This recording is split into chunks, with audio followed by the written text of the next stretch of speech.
다 같이 한 목소리로 봉독하시겠습니다.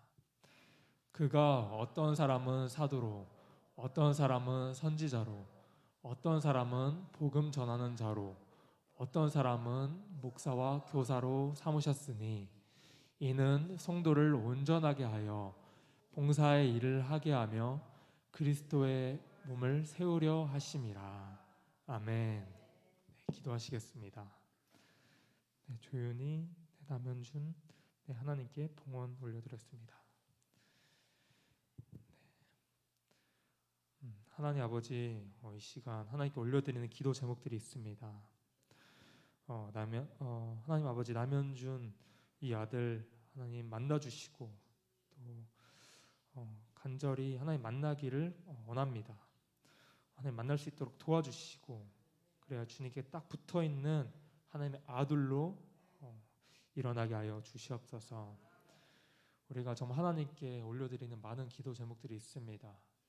우리의 개인적인 문제, 또 가정의 문제, 또 우리 또 공동체 안의 문제, 하나님께 올려드리는 모든 기도 제목들을 하나님께서 또 귀 기울여 들어주시고, 또 하나님께서 정말 그 강대하시고 그 선하신 그 뜻을 하나님께서 아시오니 주님께서 더 선하신 길로 정말 주님 뜻하신 바대로 기도의 응답하여 주시옵소서. 오늘 우리가 또 정말 하나님을 만나기 위해서 이른 아침부터 예배자리 가운데 나왔습니다. 우리가 정말 오늘 주시는 말씀을 붙잡고 우리가 살아가게 해주시고, 또 오늘도 성령님과 동행하며 오늘 하루도 정말 지치지 않고 피곤치 않고 정말 즐거움과 기쁨으로 하나님을 섬기며 나아갈 수 있도록 인도하여 주시옵소서. 거룩하신 예수님의 이름으로 기도드립니다. 아멘.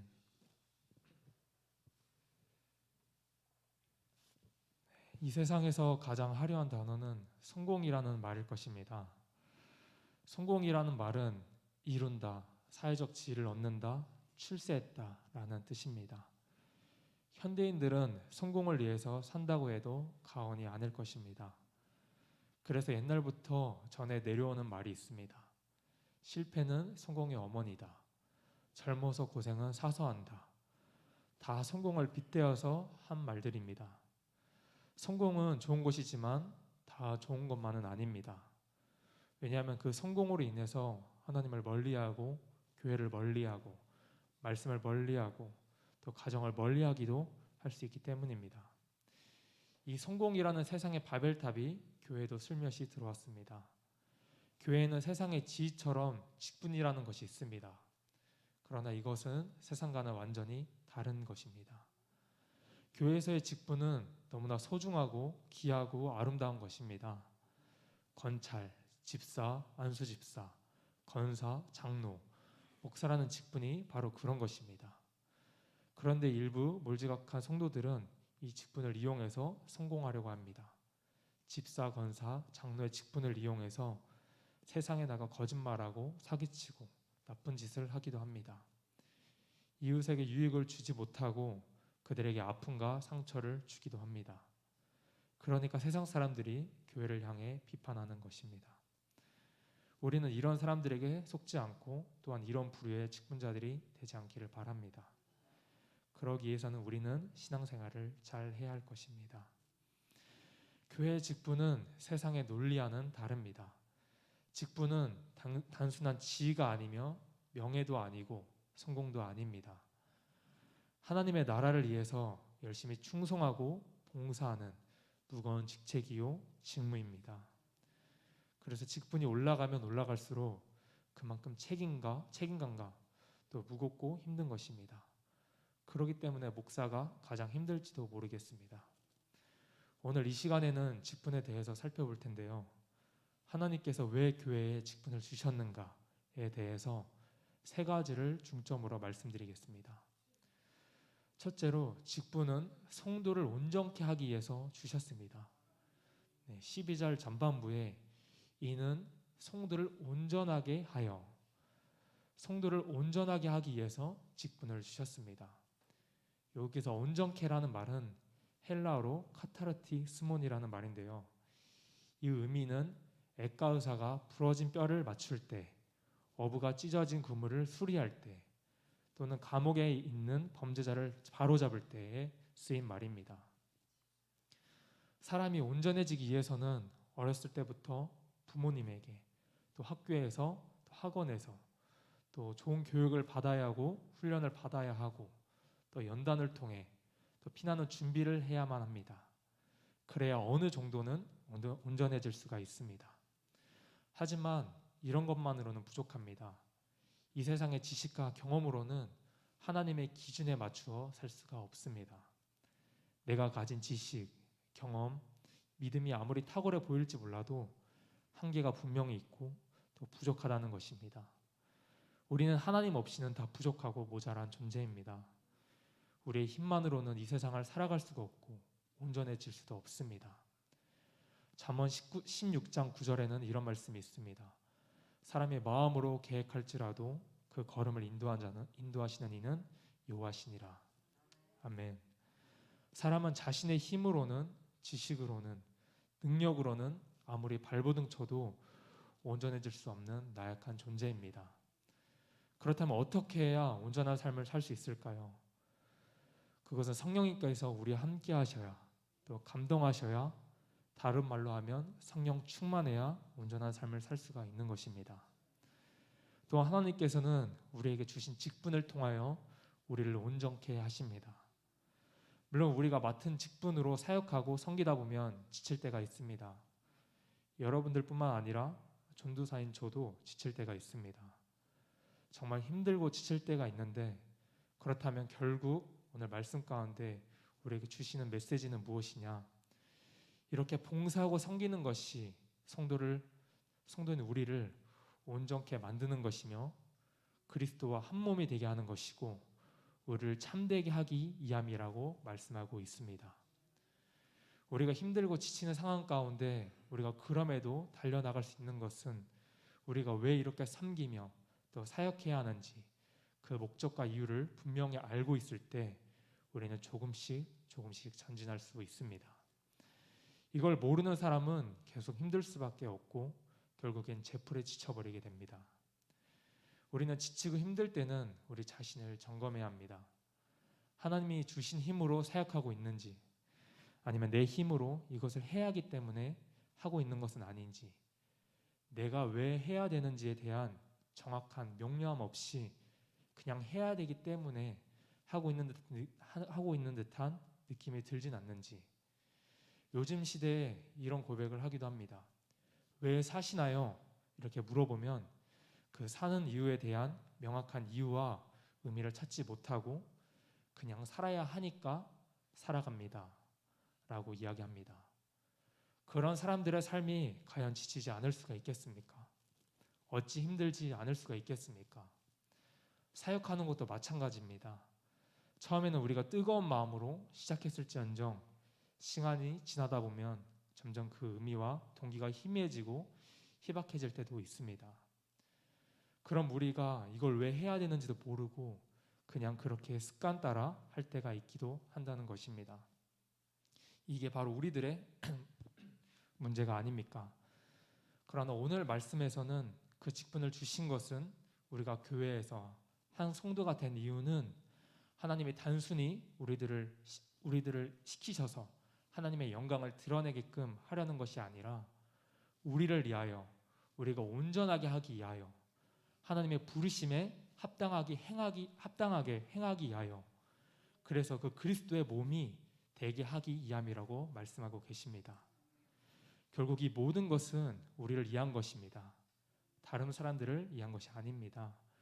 우리의 섬김을 통하여 다른 사람이 좋아지는 게 아니라 우리가 좋아지는 것입니다. 이 섬김의 큰 기쁨은 바로 우리에게 있는 것입니다. 그래서 사랑하는 여러분, 아웃리치를 한번 나가보신 적 있으십니까? 아웃리치에 나갔던 사람 중에 한 번만 간 사람은 없습니다. 그 아웃리치에 갔을 때 우리가 갈 시간이 되어 가면 우리를 보려고 그 아이들은 1시간을 먼저 와서 기다리고 기대하고 있다는 것입니다. 그리고 우리가 거기서 사역 마치고 집을 갈 때가 되면 그럼 이렇게 와서 옷자락을 꼭 붙잡고 안 가면 안 되겠냐고 하는 그런 상황이 생겼을 때 우리가 그 아웃리치에 안 갈 수가 있겠습니까? 다들 또 갑니다. 왜냐하면 섬기는 것이 결국엔 우리에게 더 좋은 것이고 우리를 통하여 그 하나님의 사랑을 더 누리게 하시게끔 하시기 위함입니다. 오히려 사랑을 주러 갔다가 받게 되는 것이 그것이 하나님께서 계획하신 사역의 그림입니다. 근데 우리가 때로는 그것을 잊어버리고 살아갈 때가 있습니다. 우리가 왜 이 직분을 감당해야 되는지 그 의미를 잃어버리게 되었을 때 힘들어지기 시작하는 것입니다. 여러분들도 힘들고 지칠 때가 있으시죠? 그러나 그것이 힘들고 지칠지라도 하나님께서 우리들을 온전하게 만들어 가시는 하나의 기회의 시간들이 될 것입니다. 하나님께서 그렇게 빚어 가실 것입니다. 우리가 직분을 받는 것은 우리를 온전케 하기 위한 하나님의 방법이심을 믿으시길 바랍니다. 두 번째는 봉사의 일을 하기 위해서입니다. 12절 중간절입니다. 봉사의 일을 하게 하며, 봉사는 아무나 하는 것이 아닙니다. 직분을 맡은 자가 하는 것입니다. 정식으로 허가를 받은 사람이 하는 것입니다. 대사가 외교를 할 때 막강한 힘을 발휘하는 것은 자신이 똑똑하고 잘나서라기보다는 나라를 대표하고 대통령을 대신하기 때문에 건세가 있는 것입니다. 또한 사업을 하려면 사업자 등록증이 있어야 됩니다. 그래야 미용실도 하고 학원도 하고 핸드폰 가게도 하고 그에 맞는 적당한 사업을 할 수가 있습니다. 하나님은 질서의 하나님이십니다. 질서를 무시하고 일을 하시지는 않습니다. 마치 회사의 사장님과 직원들이 있는 것처럼 교회에도 목사가 있고 또 그에 맞는 직분자들이 있는 것입니다. 한 예로 19세기 스코틀랜드 출신으로 아프리카를 횡단한 리빙스턴 목사님이 교회를 건축하면서 3명의 석공들에게 찾아가서 이렇게 질문을 했다고 합니다. 당신은 지금 왜 일을 하고 있습니까? 한 사람은 이렇게 말했습니다. 돈을 벌어서 가족과 함께 먹고 살기 위해서지요. 또 다른 한 사람은 이렇게 말했습니다. 당신과 맺은 계약 때문이죠. 마지막 한 사람은 이렇게 답했습니다. 부족하지만 목사님과 더불어 주님의 교회를 세우기 위해서입니다. 사랑하는 성도 여러분, 하나님께서 여러분을 여기에 부르신 이유는 하나님의 나라를 위해서 봉사라고 부르셨습니다. 예수님께서 왜 하나님의 보좌를 버리고 이 낮고 천한 이 세상 가운데 오셨나요? 마태복음 20장 28절에 인자가 온 것은 섬김을 받으려 함이 아니라 도리어 섬기려 하고 자기 목숨을 많은 사람의 대속물로 주려 함이니라 라고 말씀하셨습니다. 그렇습니다. 인자가 온 것, 예수님께서 온 것은 섬김을 받으려 한 것이 아니라 섬기려고 이 땅 가운데 오셨습니다. 이처럼 우리에게 주신 이 직분은 하나님의 나라를 위해 봉사하기 위해서 또 섬기기 위해서 우리에게 주신 것입니다. 그래서 이 직분을 잘 감당할 때 여기에 생명과 감격과 축복이 있습니다. 주님의 몸된 교회를 위해 충성을 다해 봉사할 수 있는 우리 모두가 되기를 소망합니다. 마지막으로 교회를 세우기 위해서입니다. 12절 마지막 부분의 절입니다. 그리스도의 몸을 세우려 하심이라. 하나님께서 우리에게 직분을 주신 것은 그리스도의 몸인 교회를 세우기 위해서입니다. 교회는 그리스도의 몸이며 예수님은 우리의 머리가 되십니다. 교회가 너무나 소중하기 때문에 성경에서는 예수님의 몸이라고 표현하고 있습니다. 교회는 그만큼 중요하고 소중한 것입니다. 교회를 한번 가까이 해보세요. 그리고 여러분들의 삶에 어떤 변화가 일어나는지 살펴보시기 바랍니다. 반드시 기적과 또 삶에서 은혜가 넘쳐날 것입니다. 직장과 남편과 아내와 자녀가 잘 될 것입니다. 사람이 무엇인가를 세우기 위해서는 반드시 희생이 뒤따릅니다. 반듯한 자녀 한 사람을 또 세우려면 부모는 뼈를 깎는 희생이 반드시 있어야 합니다. 또 반듯한 회사를 세우려면 희생하는 직원, 그 누군가가 있어야 합니다. 우리가 다니는 직장에서 가장 희생을 많이 하시는 분은 누구신가요? 또 반듯한 교회를 세우기 위해서도 누군가 희생이 있어야 합니다. 우리 교회에서 또 봉사와 희생을 많이 하시는 분은 누굴까요? 하나님께서는 아십니다. 희생은 가치 있는 것이고 정말 고귀한 것입니다. 정말 소중한 것입니다. 하나님 나라를 위해 또 교회를 위한 희생 안에는 소망과 능력과 축복이 숨어 있습니다. 성도 여러분, 교회를 세우는 사람은 그 직분의 고귀함을 아는 사람입니다. 그 직분의 탁월함을 아는 사람입니다. 저와 여러분들은 세상에 나가서도 물론 열심히 살아야겠지만 하나님의 나라에 대해서 또 주님의 몸된 교회에 대해서 또 직분에 대해서 열망을 갖고 또 자긍심을 갖고 충성하고 봉사하는 사람이 되었으면 좋겠습니다. 직분을 더 이상 부담으로 받지 마시고 축복으로 받으시기를 소망합니다. 우리에게 주신 직분을 통하여 우리를 더욱 성숙한 믿음의 사람으로 온전케 하실 것입니다. 아멘. 이 섬김과 봉사를 통하여 주님의 사랑을 더욱 경험케 하실 것입니다. 우리 미아교회를 통하여 그리스도의 몸으로 세우시며 또 기쁨과 소망이 넘치는 공동체로 빚어가실 줄 믿습니다. 네, 기도하겠습니다. 하나님 아버지, 우리 각 사람에게 맡겨주신 직분을 통하여 하나님 나라와 교회 공동체를 위해 섬길 수 있게 하시옵소서.